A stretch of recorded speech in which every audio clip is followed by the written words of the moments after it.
దేవుని పరిశుద్ధ నామానికి స్తోత్రాలు. ఈ రోజున హోషేయ గ్రంథము 3వ అధ్యాయము. ఈ అధ్యాయములో 5 వచనాలున్నాయి.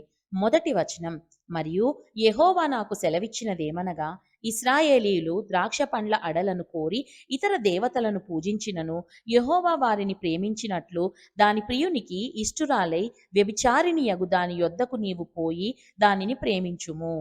రెండవ వచనం, కాగా నేను 15 తులముల వెండియు 7 ముయవలను తీసుకొని దానిని కొని ఆమెతో ఇట్లంటిని. మూడవ వచనం, చాలా దినములు నా పక్షమున నిలిచియుండి ఏ పురుషుని కూడకయు వ్యభిచారము చేయకయు నీవుండవలెను, నీ ఎడల నేనును అలాగుననుందును. నాలుగవ వచనం, నిశ్చయముగా ఇశ్రాయేలీయులు చాలా దినములు రాజు లేకయు అధిపతి లేకయు బలి నర్పింపకయు నుందురు.